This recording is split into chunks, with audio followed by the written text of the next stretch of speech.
Eh bien, je vais peut-être vous étonner, mais il y a quelques années de ça, il y a déjà presque une vingtaine d'années quand même, quand je suis revenu de tournée internationale de mime, je m'étais proposé à faire des initiations de mime dans certaines universités de Toulouse, et donc j'instruisais un petit peu le mime pour des gens qui s'intéressaient.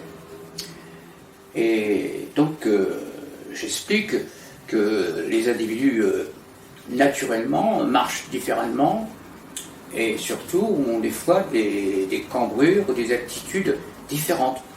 Et donc je commence à développer le sujet et j'explique que selon les origines, on a des postures structurales du corps qui fait qu'on a des postures différentes.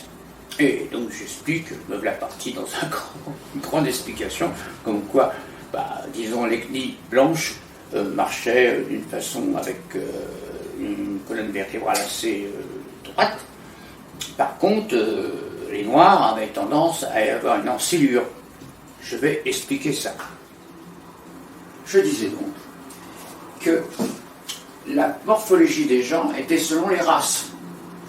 Et la race blanche marchait plutôt dans une position plate, plus ou moins. Quoique, on trouve maintenant beaucoup de femmes avec des talons qui sont cambrés. Et là, je disais que, et là, qu'est-ce que je n'avais pas dit?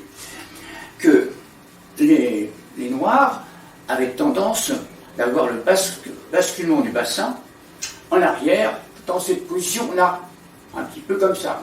J'exagère énormément, bien sûr, mais cette position-là, là.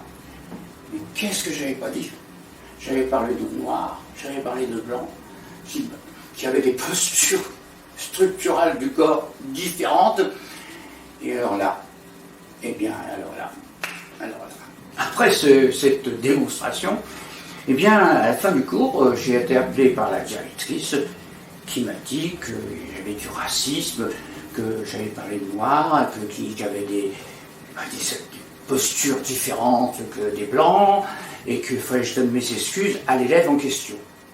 Alors à la fin du cours, il y a une élève noire qui a pris un peu la mouche et qui s'est plainte à la directrice.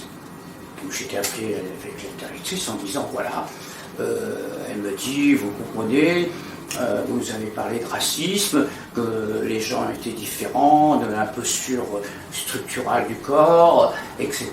Et que finalement, vous devez des excuses à cet élève.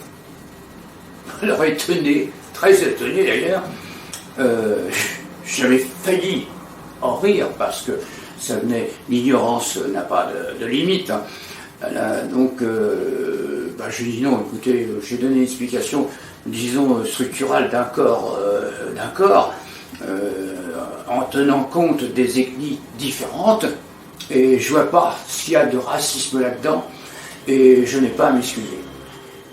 Quelques années après, je devais refaire des cours dans cet établissement, et j'ai pas été prise. Voilà. Donc, j'étais victime de racisme.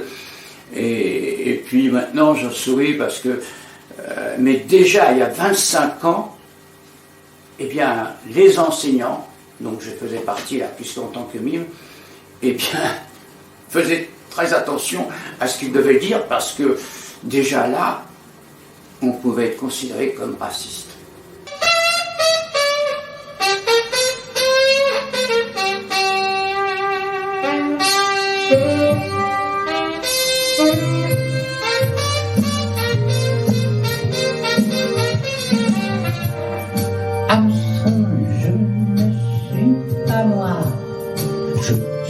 Blanc de peau,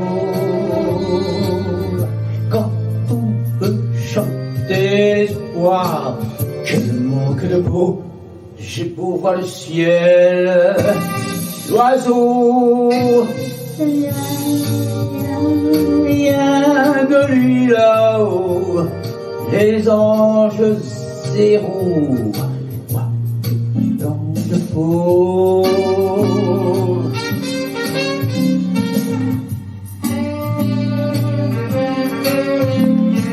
Armstrong, tu te fends la poire, vois toutes tes dents, Moi, je vois plutôt du noir en dedans. Alléluia. Chante, chante, ça tient chaud. Moi qui suis blanc de peau.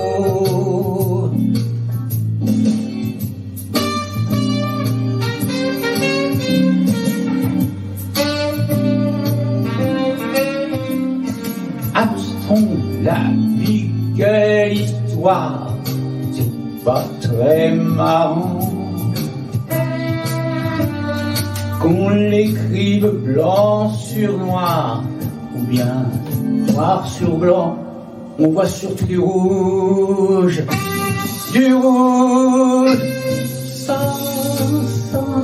sans trêve ni repos. Moi qui suis blanc de peau.